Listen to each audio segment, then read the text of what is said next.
Hello everybody! It's me again, Daots Channel. For today's video, for today's mini vlog, tayo ay mangangahoy kaya dadalhin ko po kayo sa aking pagpapangahoy guys.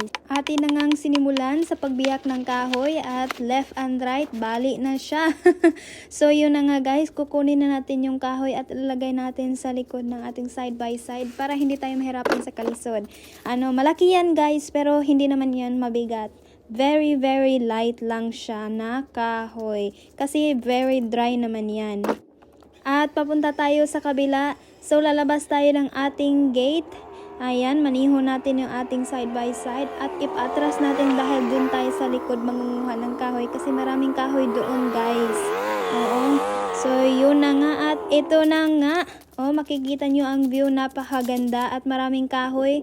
Ayan, yung mga kahoy na wala ng dahon, babalik din yan pag summer na. So, yun na nga guys, mekos-mekos natin yung ating machete. Yung machete natin guys ay galing pa yan ng North Carolina, nabili natin sa authentic store. Ayan. So, pag tayo guys, pag kukuha tayo ng kahoy, kailangan talaga nating tingnan na mabuti kasi minsan merong mga bee, merong ahas, merong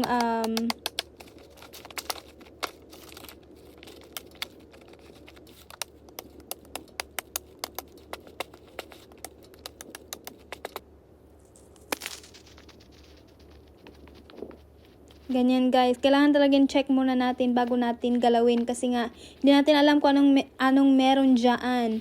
So tayo ay nagagather ng kahoy ngayon. Ayan, maliwalas na panahon. 40 degree ngayon so hindi masyadong malamig. Yun na nga, gather dito, gather doon ng kahoy. Kaya nga, yes guys, ayan, twigs lang yung iba pero hard siya. So, matapos natin mag-gather lahat ng kahoy na ating ilalagay sa ating side by side, ayan, atin ang lalagay dyan at bilis-bilisan na natin para makauwi na tayo guys.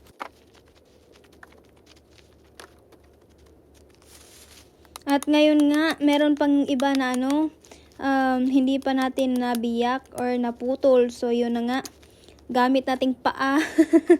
Yun ba para nating kinakarati yung kahoy, paa dito, paa doon. So ganun tayo guys. So hope you like this kind of video guys at nagustuhan nyo yung pangunguha natin ng kahoy. Sana masabi nyo kung saan kayo nakanonood ngayon para ma-shoutout natin sa susunod na video at maraming salamat sa panunood at suporta na kagaya ko na small creator. Ayun na nga guys, malapit na tayong matapos at na tayo'y makauwi at nang mapuna na natin ng so ito na nga, tayo ay nagmaniho papuntang bahay at ayan, nandito na tayo sa bahay. Atin ang i-stack yung ating kahoy para maganda naman tingnan. Ayan, dito lang din sa labas. Kukuha lang tayo pag kailangan. So, yun lang po. Hope you like this kind of video. And once again, don't forget to hit like and share the Daots Channel. See you to my next mini vlog. Bye!